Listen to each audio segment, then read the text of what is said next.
मी API Pravin Somvanshi, police station 5 पावली। दिनांक 9/3/2024 रोजी पोलीस स्टेशन अजनी या क्षेत्राच्या अंतर्गत NDPS पथक नागपूर शहर यांना अशी माहिती मिळाली की अजनी पोलीस स्टेशनच्या हद्दीमध्ये काही इसम हे MD ड्रग जे आहे त्याचा व्यवहार आणि विक्री खरेदी करण्यासाठी एका ठिकाणी जमणार आहेत।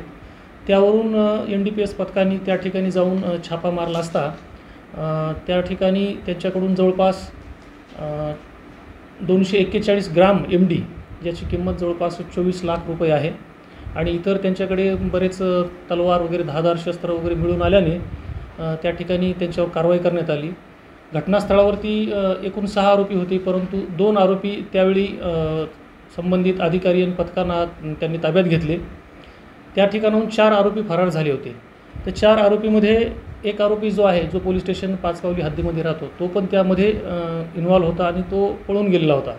तो गुन्हा घडल्यापासून लपून छपून राहत होता आणि नागपूर शहराच्या पेरिफेरल एरियामध्ये माहिती अशी मिळाली की तो फिरत आहे। त्यावरून आम्ही सापळा रचून आणि तांत्रिक सहाय्याच्या मदतीने गुप्त बातमीदारांच्या मदतीने त्याला रात्री उमरेड या ठिकाणावरून चंपा हे गाव आहे त्या ठिकाणावरून त्याला आम्ही ताब्यात घेतलेलं आहे।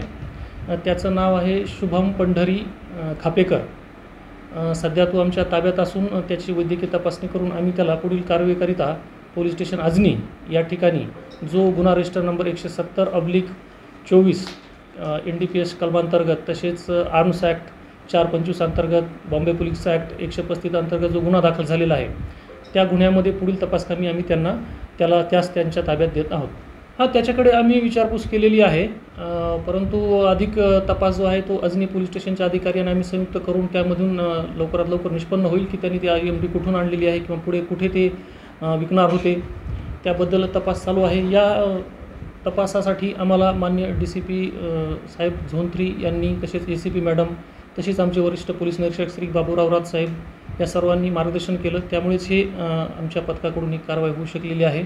या पथकामध्ये पोलीस नाईक किशोर गरवारे, पोलीस हवालदार सुरेंद्र तायडे, नाईक पोलीस शिपाई Vilas Chavan, police constable Pankaj Dabre, police constable Rakesh Kumar Singh, police constable Prashant Kosare तसेच सायबर झोन 3चे जे नेमणुकीस असलेले महेंद्र सेलुकर यांनी या ठिकाणी आम्हाला खूप चांगल्या प्रकारे सहकार्य केलेलं आहे, त्यामुळेच ही आमची कारवाई यशस्वी होऊ शकलेली आहे।